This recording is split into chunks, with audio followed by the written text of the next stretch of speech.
All right, Stochastic, here we go. It's your old pal EMac coming to you on a Sunday early afternoon here with the one and only Matt Belman, as we want to remind you all to call your moms today because it is Mother's Day. Matt, it's been a hot minute since we've done a show. What's going on, my friend?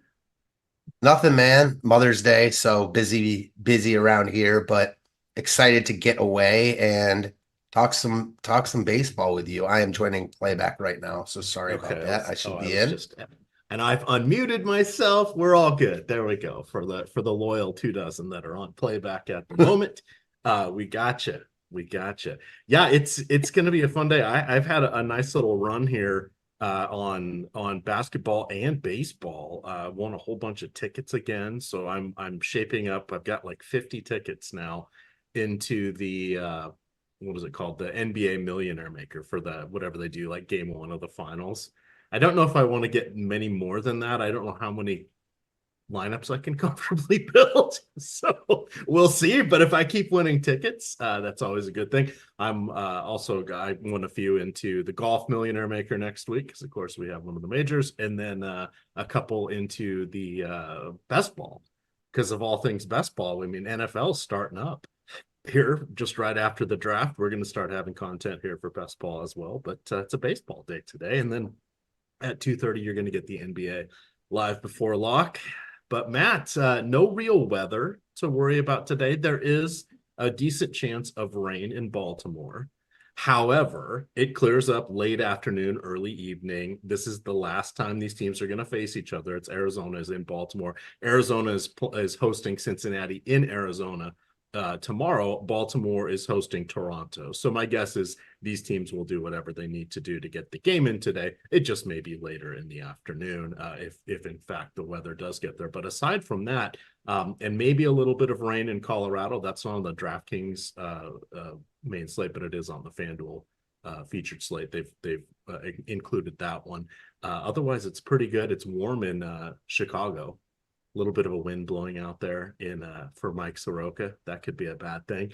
But let's start with the good things. That would be pitchers. That would be Zach Wheeler, shaping up as the ace of all aces today. Broke the $60 barrier on Yahoo. We don't see that all that often. It used to be reserved for Max Scherzer, DeGrom, Justin Verlander, about 5 years ago when they were all at the apex of their strikeout powers. But he's up there, and he's worth it. How do you want to build around Mr. Zach Wheeler today? For my money, he's the best pitcher in baseball right now. Strider being out, Garrett Cole being out. Wheeler's been the model of consistency.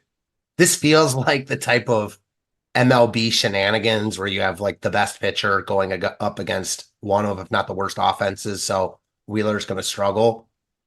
Putting that aside, he's clearly the top pitcher on the slate. I mean, he's just the most talented and in the best spot.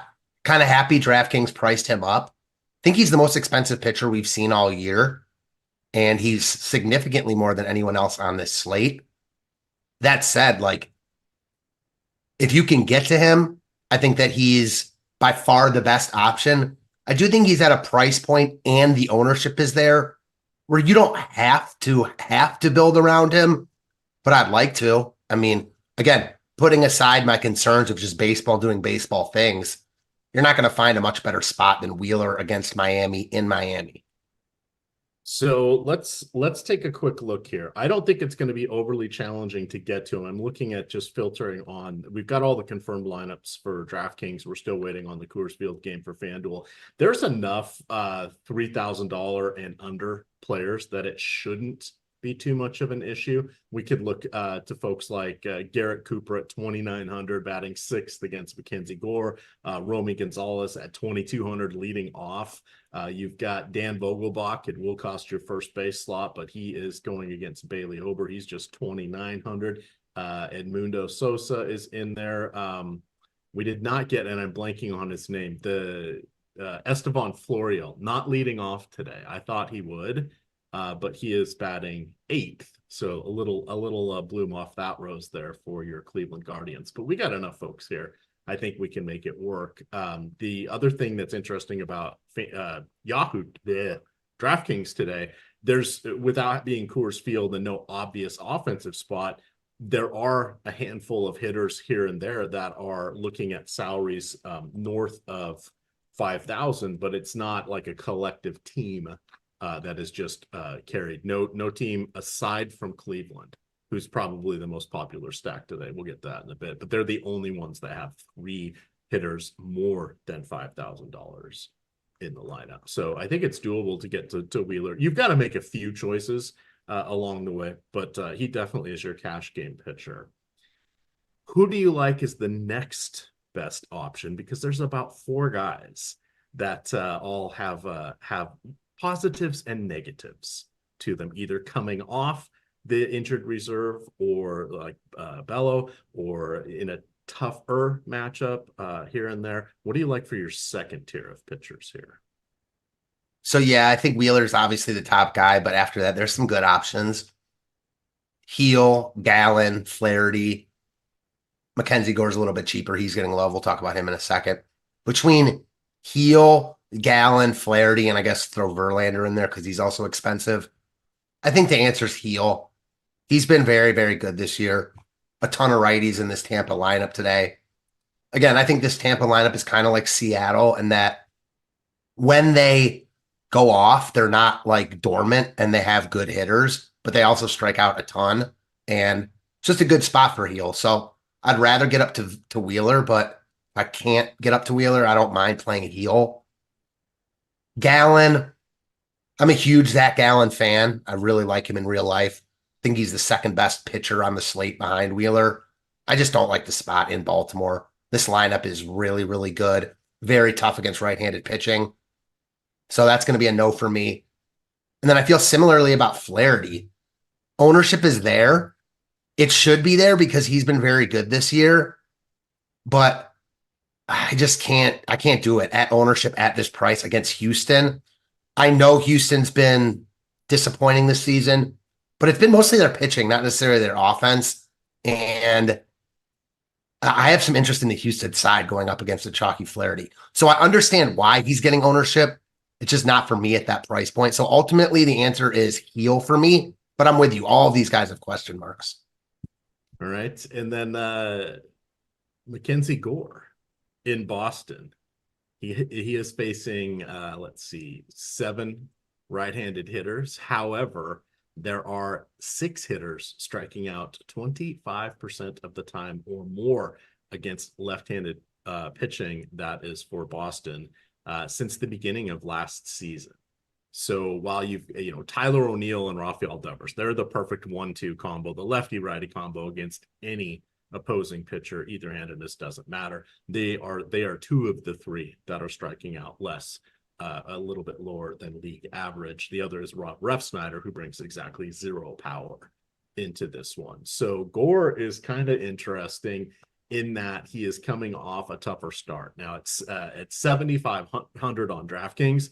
Solid SP2, no issues there. Yahoo, their featured slate starts at 4, but they do have contests for all day. He's 39 there, so I think he's okay as an SP2 there. FanDuel, I don't think we have to go to Gore at 8,500. The quality start could be a little tough to get to.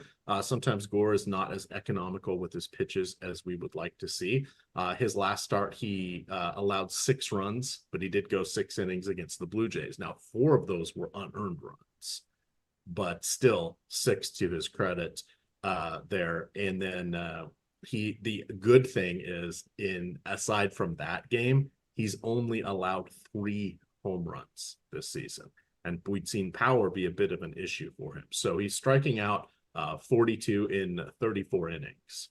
That's pretty good. So he's looking like a frontline starter here. He's still just 25. Obviously, he was part of the Juan Soto deal from last season, or I guess 2 seasons ago now for Washington. But I like him as kind of the SP2. I agree with the other guys on your short list there. We kind of get into the middle of the pack here. I would still count Flaherty as middle of the pack. I want to give Houston enough credit for past performance, maybe not this season, but past performance. Bryce Wilson somehow is interesting in this one. He has made the conversion back into being a full-time starter now. Strikeouts always a little bit of a question with him when he's in a starting role, but he seems somewhat intriguing. And then we have Kyle Hendricks getting the spot start today, coming off the injured list a day earlier than expected. I'm blanking on who it was supposed to be because I've forgotten already. Jameson Taillon. Oh, no, remember me game for Jameson Taillon. So Hendricks, I'm not very excited about him. But we do have a solid half dozen here. Is there any other pitchers you have something positive to mention about?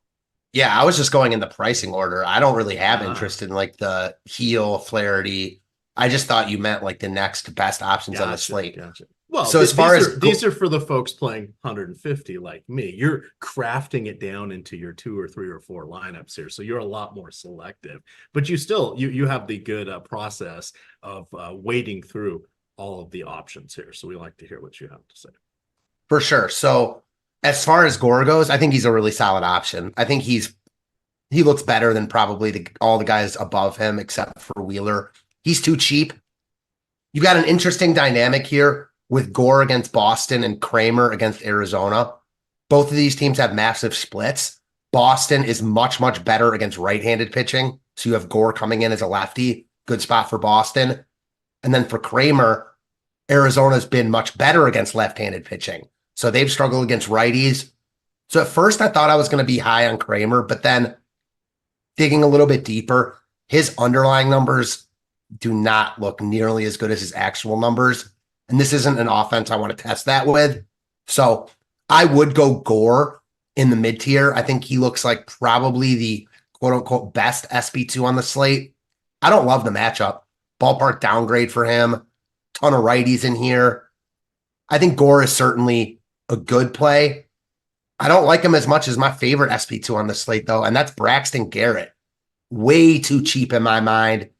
I know he hasn't pitched this season, but I think he threw 4 rehab outings, was dominant in those outings, threw 82 pitches in his last one. You get a watered-down Philly lineup here. The bottom of this lineup is not very good. Jesus Luzardo just carved them yesterday. I know they got going late, and they could do the same thing here. Certainly is a good offense up top, especially. But Garrett is just way too cheap for me. Pretty easy to play Wheeler if you play Garrett as well. Never mind using the same 2 pitchers from the same game. I like Braxton Garrett a lot here. No, that's a good call out. So Whit Merrifield is leading off today. Why is that? Well, not only is it a lefty on the mound, but Kyle Schwarber is dealing with back spasms. So I think he was out yesterday. I think he got scratched on Friday, or he picked it up on Friday. I'd lose on the weekend. I kind of lose track of the days because I'm always looking ahead, looking behind, and then not living in the moment here with all of the news. But obviously Trey Turner is also out. So you're right. This is a little bit of a weakened Philadelphia lineup here. Still pretty solid through the top 5, but missing a couple of 2 of their best 4 hitters there. And then, of course, Rhys Hoskins, who was out all of last year, he is now with Milwaukee. So that is one other regular who's not there. Garrett is an interesting one. I have had him stashed on a couple of injured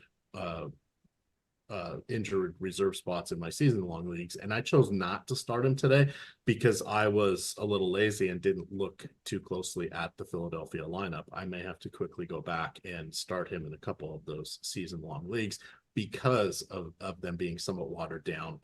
To your point, he was throwing around 80 pitches in his last 2 rehab starts, so everything seems copacetic for him to get to 80 pitches today. So that's an interesting call out there. At 6,200. What is he on?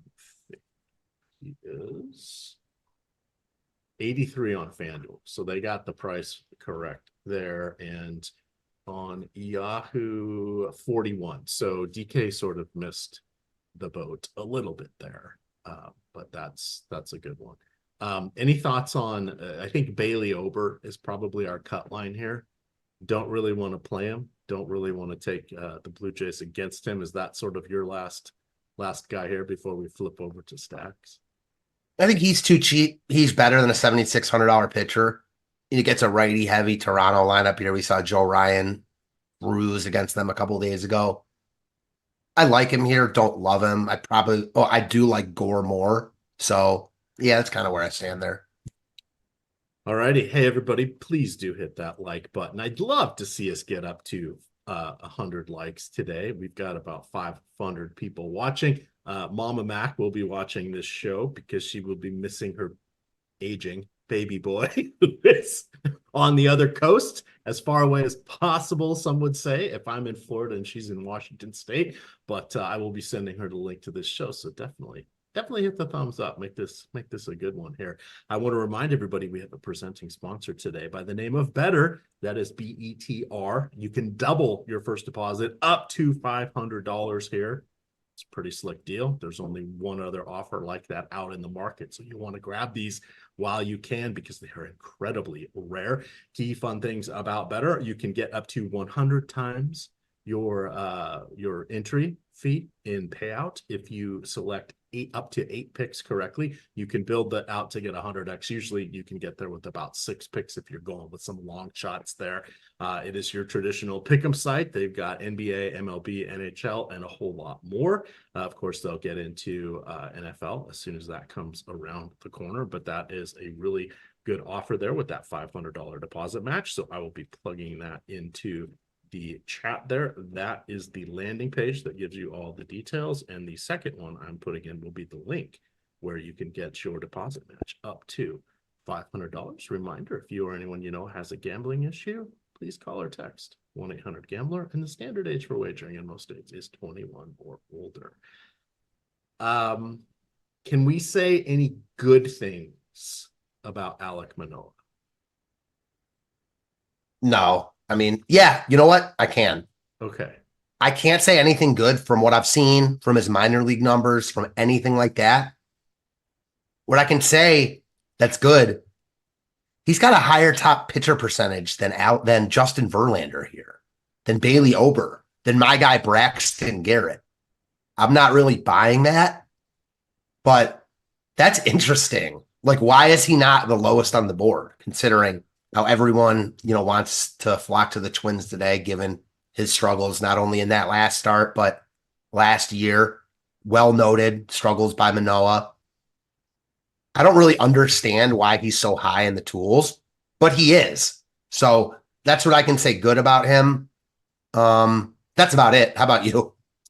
Back in 2022, he finished 3rd in American League Cy Young Award voting and was an all-star. That's all I can say about that. In the 20 starts since then, including one this year, he has gone 91 innings. He allowed 17 home runs, 63 walks in those innings, which is it's beyond absurd. 85 strikeouts. He has a 6.21 ERA, which also is funny enough, a 6.21 FIP, which means he has not been unlucky at all. They dropped him down to the minors last year for 2 starts to work some things out. He played 7 innings and allowed 12 earned runs on just 4 extra base hits. He did get a bunch of strikeouts in those games.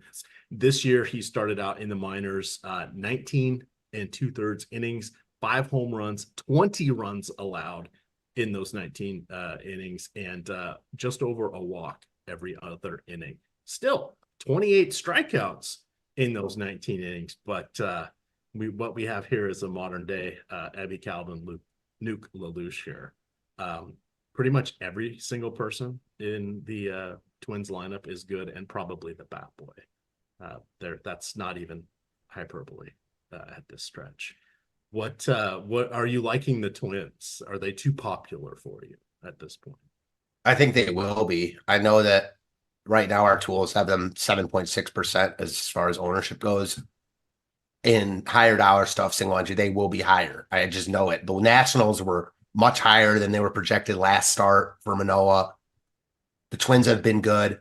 They're cheap. They've been talked about across every DFS site and platform out there. I mean, it just is what it is. So I'm probably not going to play them. I'll play some of them, but I'm not going to go out of my way to stack a really chalky Minnesota against a pitcher who looks better in the tools than I think most people would expect. But I know it's risky because Manoa has looked like shit, and this is like his last chance right here. So I don't know. I can't believe they're throwing him out here. I got to assume like there's something there to make them want to throw him out there. Maybe I'm just completely off though. He's probably 2 starts away from just being designated for assignment. Yeah, maybe after this start. Seriously. Yeah, it's one of those oddities. He seems like the perfect candidate to go reinvent himself or clean things up in the KBO. I don't even think maybe he might make the second tier Japanese league, but I don't think he should be in the primary league. So it's just been a crazy fall from grace here. Or he got incredibly lucky in the beginning. It's hard to know. It just to see something fall apart this drastically and consistent is just crazy. I saw somebody in chat say something about the pitch clock. Maybe that's impacting him. It could be. It just, who knows at this point? It almost feels like they haven't talked about it, so it's probably not the case, but it just feels like he's got the yips, the proverbial, he's inside his own head and it just, stuff's not working out. But anyway, he's someone to target.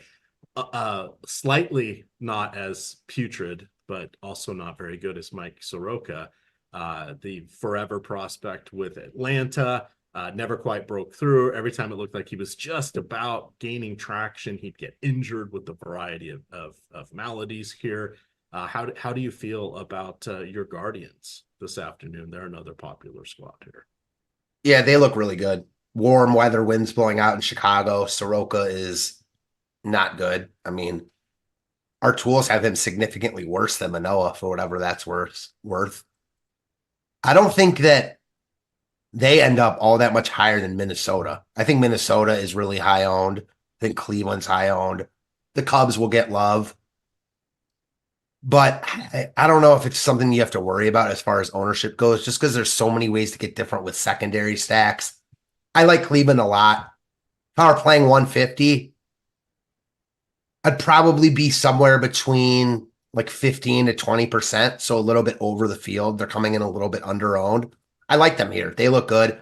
Tyler Freeman leading off at 3,300. Like that a lot.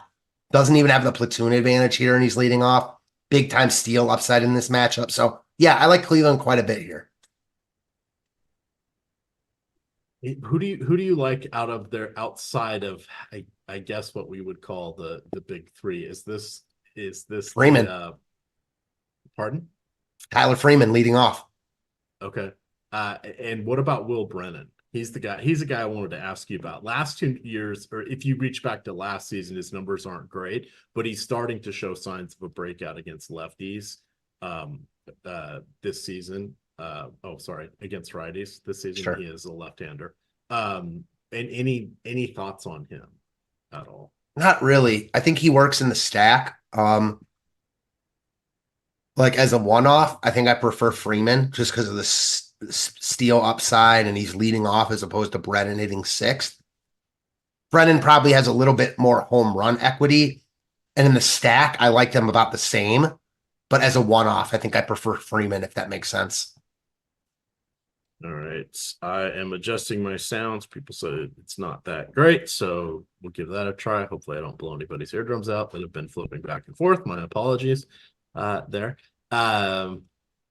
All right. Outside of these 2 squads, where else do you think you want to go here? Because if we start looking at the top stacks tool, I'm a little bit surprised to see Chicago up there, though I guess it makes sense because they have Bellinger and Suzuki back in the lineup. Those guys each were out with I can't remember their respective injuries, but they were just out for about 2 weeks each. So that dramatically changes that lineup. They're probably worth considering there. Maybe some of the Arizona guys against Dean Kramer. Where else would you like to go here?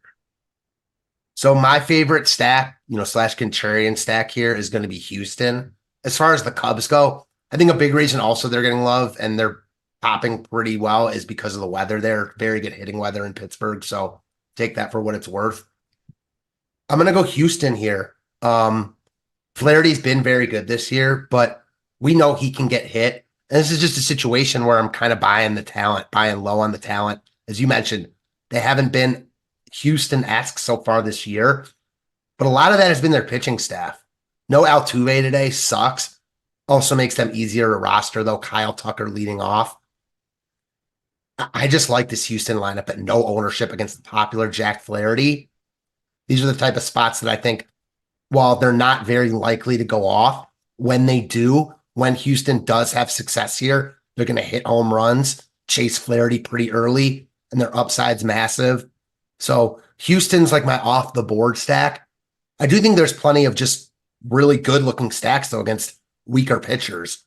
Milwaukee against Miles Mikolas. Don't hate that at all. St. Louis against Bryce Wilson.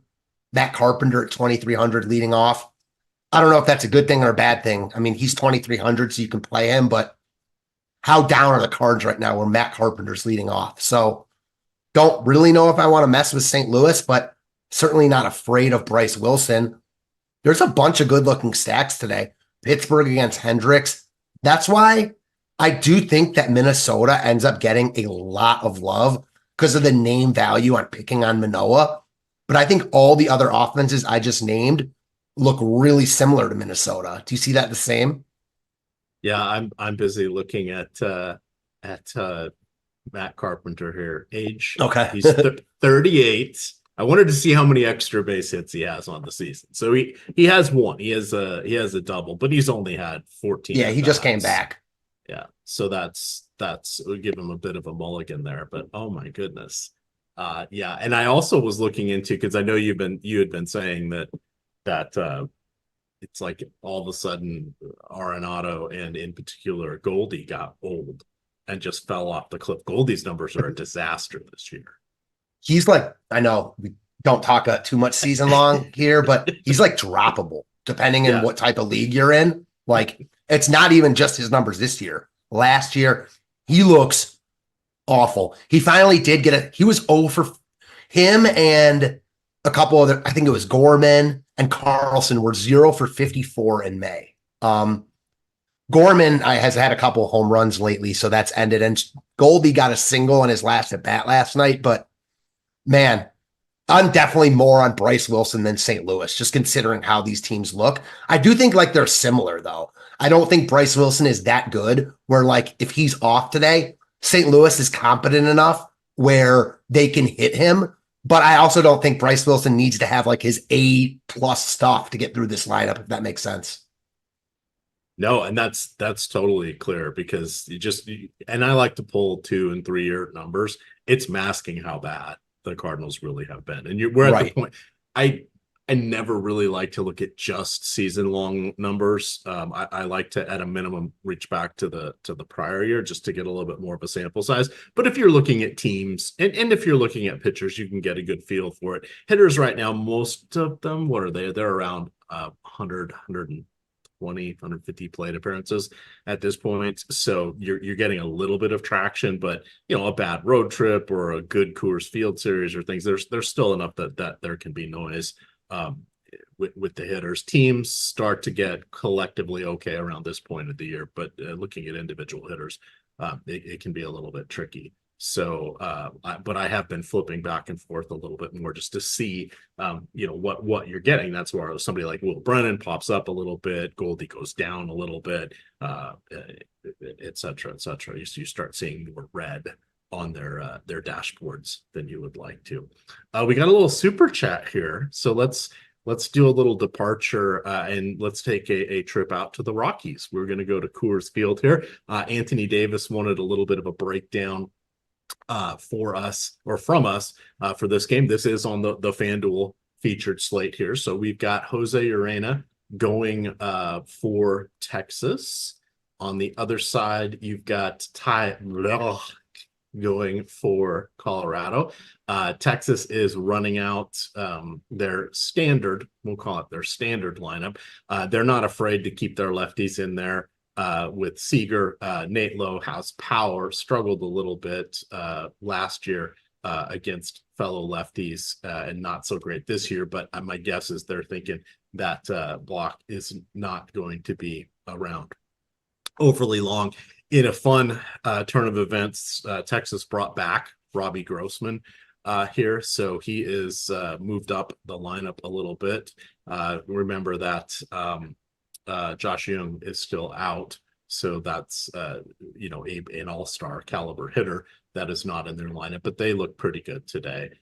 They do a pretty good job of being selective at the plate. Collectively, they have almost a 10% walk rate against lefties, and they have pretty solid power, which is only going to be enhanced by being in Texas. My favorites would be Adolis Garcia and Marcus Semien. And I'll let you get a word in here in just a sec. On the other side, look to the lefties, Charlie Blackmon, Ryan McMahon, as your key guys going against Urena. Urena does a pretty good job of absorbing punishment. He is not sexy from a strikeout standpoint, barely 15% over his last couple hundred batters faced. He allows a fair amount of power, but also is a ground ball pitcher. He is a bit of a mystery or an enigma there, and a former Rockies pitcher. So he kind of knows what he's in for this afternoon. But it's mostly the lefties for me going against him. How do you read this game available on FanDuel? Man, I didn't even realize this game was on FanDuel before we started the show because I hadn't really looked at FanDuel too much. I would be playing a lot of FanDuel if I had known before this show. Colorado looks amazing here. I mean, Urena is one of these guys that I think is worth picking on every time he's out there. He was with Colorado for a little bit last year, actually. Yeah. Really hasn't been anything of substance since he left Miami, where he was just okay. Colorado's been decent lately, and they are really, really underowned. I mean, they have by far the highest top stack percentage here, and at 13.5%, and they're only getting 4.5% ownership. Colorado looks amazing. I think Texas also looks good because Ty Block is nothing special. Texas's lineup is better than Colorado's, but remember when I was speaking on Boston and Arizona, the big splits that those teams have? Texas is right there with Boston. They are much, much better against right-handed pitching. I struggle to want to prioritize them against a lefty, and the tools are telling me that much. Like Cleveland with a significantly higher top stack percentage, Colorado with damn near double the top stack percentage as Texas. I'd be doing anything I could to get Colorado here, even if that means not playing Wheeler. I think you can play Wheeler in Colorado, but you really got to sacrifice with your secondary stack. It would be all about the Rockies for me on FanDuel. So there is people were talking about the weather, looking at weather.com, weather in motion. It seems like there is a pretty solid window in about 2 hours that is going to be about 4 hours long. So should be able to get the game in. Wouldn't shock me if there's a bit of a late start, but I don't think it's going to be that much of an issue. It is cooler there today. Temperatures are in the low 50s, and we could see as low as upper 40s. So that is the only real knock against that one there. All righty. So we kind of hit the key things here. We talked about better in the $500 deposit match. We have the Sims package. So this is a show offer only, but we have the Max Sims package available for 1 week for $19.99. The promo code is Edwards, as in Anthony Edwards, but you just need the last name. So promo code Edwards. Again, that is we're only promoting that on the YouTube shows. So that's how you know it's a pretty good deal. But we like you guys to come in, get a little something special here. If you go to some of the articles that we have, Matt writes an article almost every day. I write a couple every day. You can go in there. You may find little surprises every now and then, little gifts. That's all I'm saying. That's all I'm saying. No guarantees, but think of it like a little Easter egg. So just go check that out. But that is Max Sims package, 1 week, $19.99. All right, so let's do a little bit of a summary here on the stacks. Give us your top three. We'll talk a little bit of the afternoon slates, and we'll do some home run calls, etc. But we'll get out of here in about 15 minutes. So my favorite overall stack on the slate is easily Colorado on FanDuel. Like, Okay. not even close. They look like one of the best stacks we'll have all year today, considering their ownership, who they're facing, everything about it. If we're just talking about DK, I think Cleveland looks like the best stack. The top stack percentage lays that out. The only team with double-digit top stack percentage, they're at 13.5. Ownership is there, but it's nothing crazy. So I like Cleveland quite a bit here. I think my next favorite stack would be the Yankees, because the Cubs, Yankees, Brewers, and Twins all look about the same to me. And the Yankees are going to get the least amount of ownership between those teams. So I'll go Yankees there. And then my contrarian stack is Houston. I like them a lot here against the popular Jack Flaherty. Whenever you get a team this talented, this low owned, facing a chalky pitcher, I'm going to be interested. You're guaranteed the 9 at-bats here. I like Houston a lot. All right. Let's see. We are 94 likes. We need 100 likes at least. Get us to 125, and Matt will give you some home run picks. Don't get us to 125. I'm going to do some more ad reads here because, we've got some cool stuff like OddsShopper that I would like to talk about. OddsShopper is the market-based betting approach to beating the books. We use the books against each other. We find out where there is obvious value popping up because someone has hung a stale line or is a little behind the market. Those are changing constantly, almost by the minute, especially when we are in baseball. But that's what you get on OddsShopper.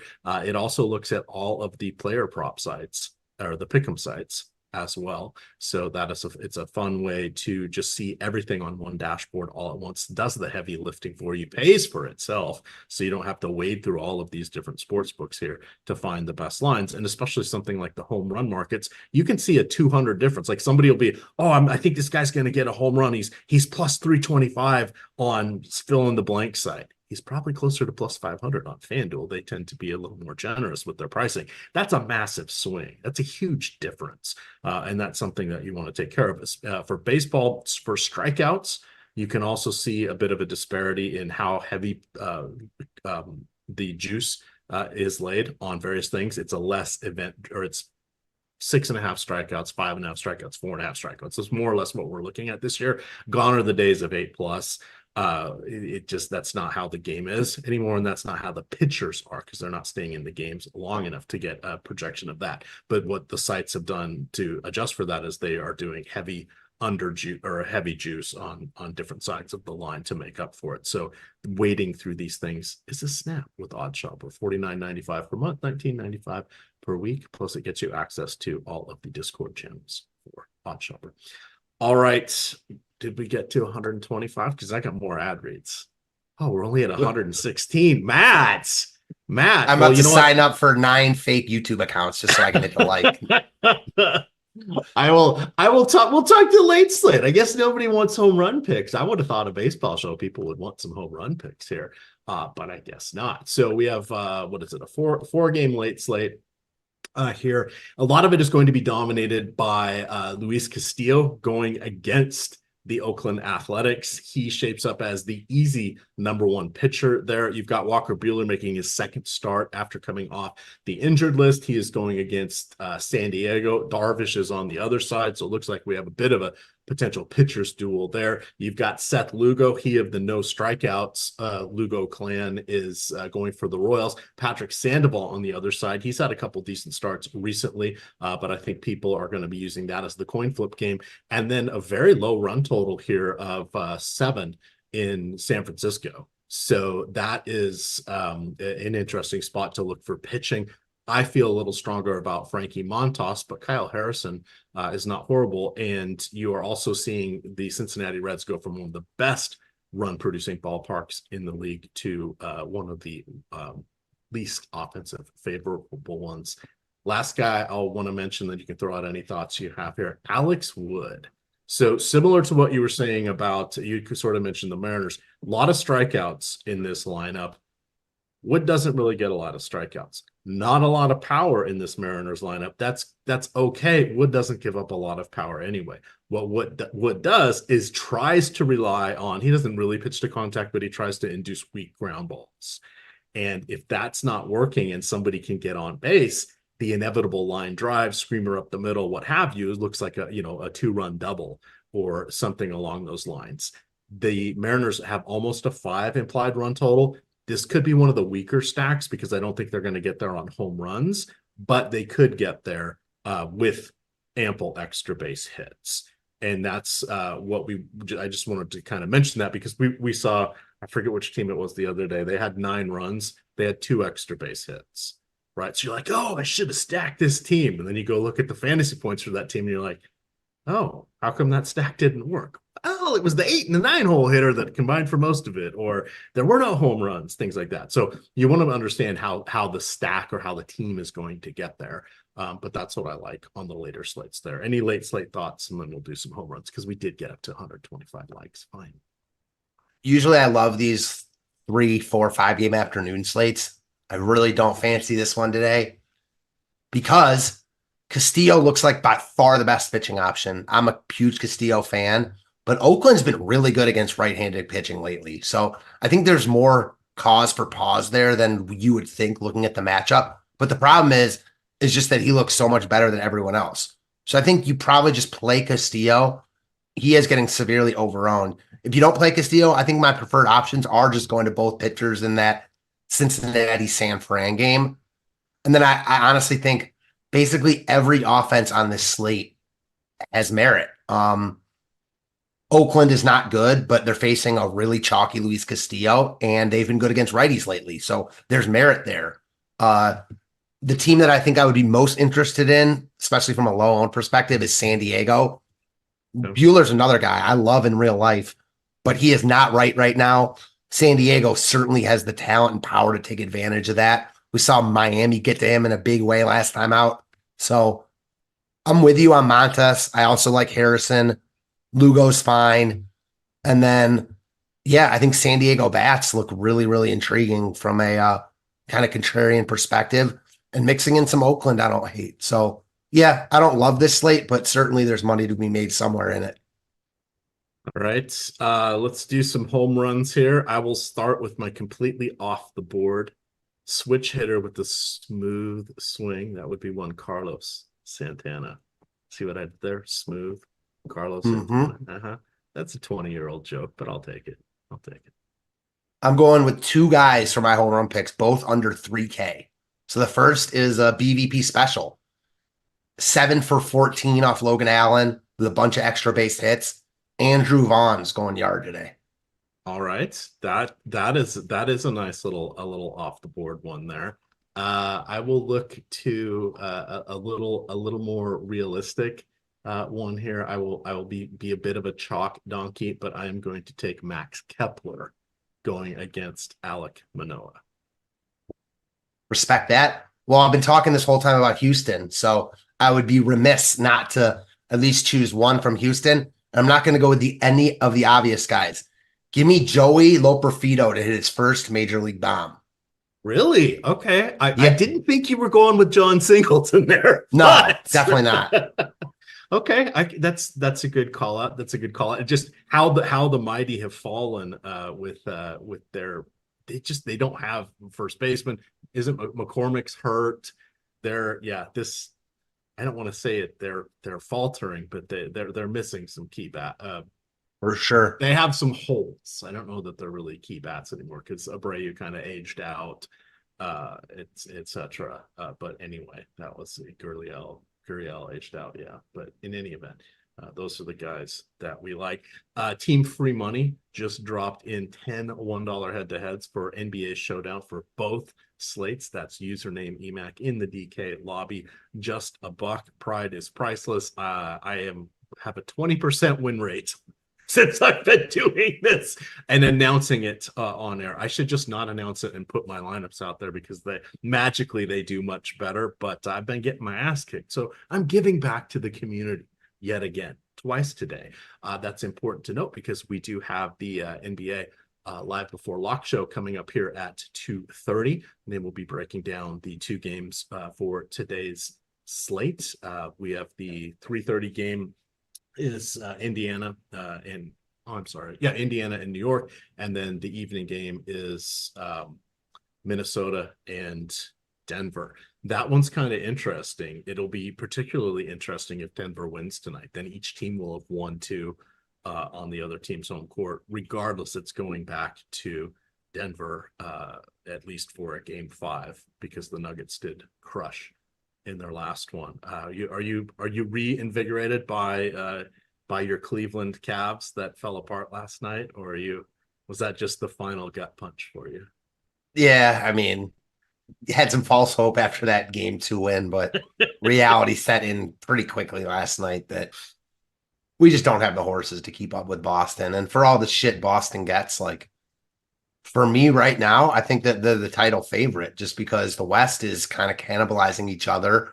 And I don't see them losing more than a couple games up until the finals to Cleveland and the Knicks or whoever it is. So, yeah, disappointing, but never had huge high hopes for this Cavs team anyways. Hopefully they can find a way to draw me back in tomorrow night. There's a chance maybe Jarrett Allen will be there. One can only hope. All right, recapping the show. Zach Wheeler, an amazing pitcher. He is your SP1. Look to Minnesota and Cleveland. Add in Coors Field for the FanDuel slate.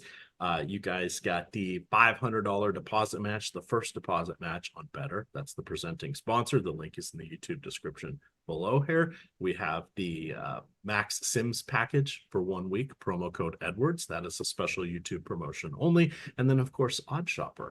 So we want to make mention of all of that because we're going to slide on out of here and build our lineups. All lineups are in. Only weather challenges are Baltimore. There's plenty of clear time around 4 or 5, so they can wait this out if it turns out to be an issue. And then it looks like there's a window for the Coors Field game to get in as well. So that is all the important stuff. You guys can follow Matt on Twitter at FantasyTipsMatt. You can follow me at EMac DFS. We want to say thank you to producer Jacob. And don't forget, everybody, please call your moms today. Because if you don't, I'm going to. We don't want that to happen. With that, gamers, good luck.